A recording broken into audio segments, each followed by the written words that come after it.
بسم اللہ الرحمن الرحیم۔ حضرت محمد صلی اللہ علیہ وسلم نے فرمایا، دو گناہ ایسے ہیں جس کی وجہ سے قبر میں بہت ہی زیادہ سخت عذاب ہوگا۔ وہ دو گناہ کون سے ہیں، جاننے کے لیے اس ویڈیو کو آخر تک ضرور دیکھیے گا۔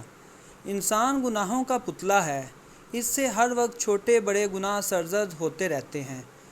بڑے سے بڑا متقی اور پرہیزگار شخص اس بات کا دعویٰ نہیں کر سکتا کہ وہ گناہوں سے بالکل پاک ہے یا اس سے کبھی کسی گناہ کا ارتکاب نہیں ہوا۔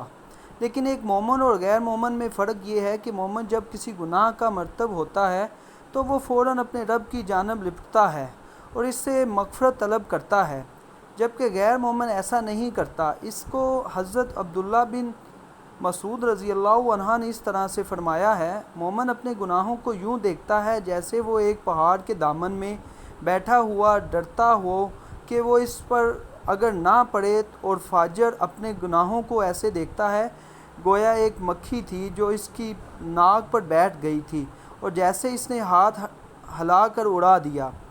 گناہ تو گناہ ہوتا ہے، چاہے چھوٹا ہو بڑا ہو، لیکن دو گناہ ایسے ہیں جس کی وجہ سے آپ کو قبر میں سخت عذاب ہوگا۔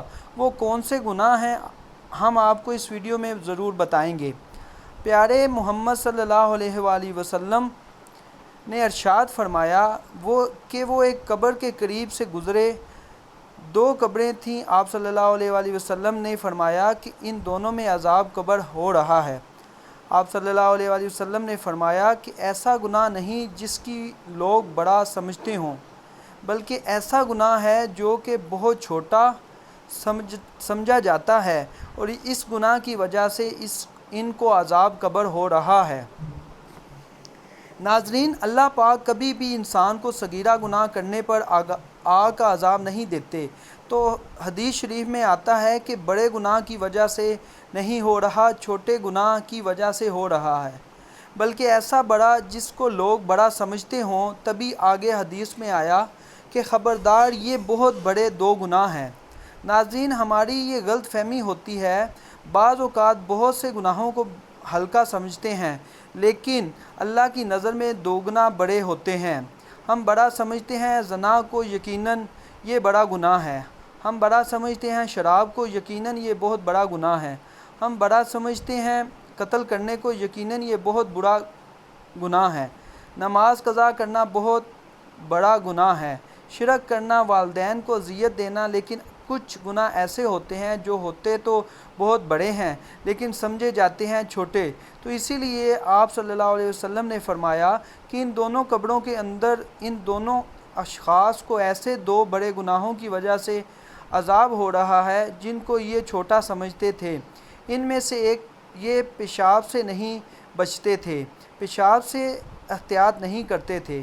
ابو ہریرہ رضی اللہ تعالی عنہ سے روایت ہے کہ رسول اللہ صلی اللہ علیہ وسلم نے فرمایا، پیشاب کی چھینٹوں سے بچو، کیونکہ عموماً قبر کا عذاب اسی وجہ سے ہوتا ہے۔ ناظرین، اسلام میں طہارت کی بہت عزت ہے۔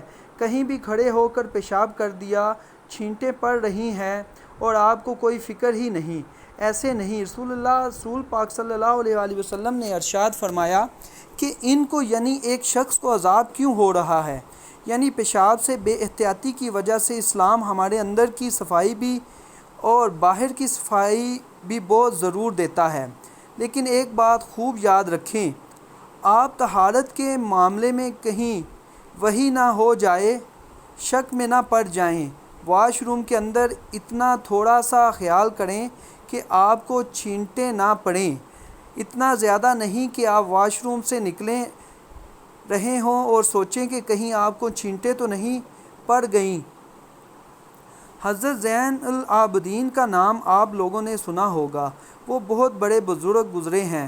وہ کیا کرتے تھے کہ حضرت حسین جب کربلا میں شہید ہوئے تو ان کی نگین اولاد میں صرف وہی بچے تھے، تو وہ احتیاط کی وجہ سے کہ جب انہوں نے پیشاب کے بارے میں حدیثیں سنی تو ایک بوتل رکھتے تھے اور اس بوتل کے اندر کیا کرتے تاکہ پیشاب کی چھینٹیں نہ پڑیں، اور پھر لوگوں نے ان کو منع کیا اور پھر انہوں نے خود ہی یہی عمل چھوڑ دیا۔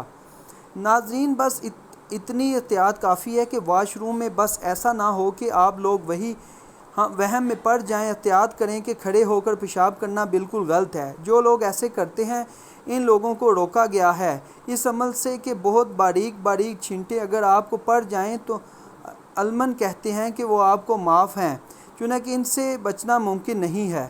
دوسری قبر میں جو شخص دفن تھا اس کے بارے میں حضور اکرم صلی اللہ علیہ وآلہ وسلم نے فرمایا، یہ شخص چگلی کیا کرتا تھا، ادھر کی بات کو ادھر کہہ دیتا اور ادھر کی بات کو ادھر کہہ دیتا، اس پر اسے عذاب قبر ہو رہا ہے۔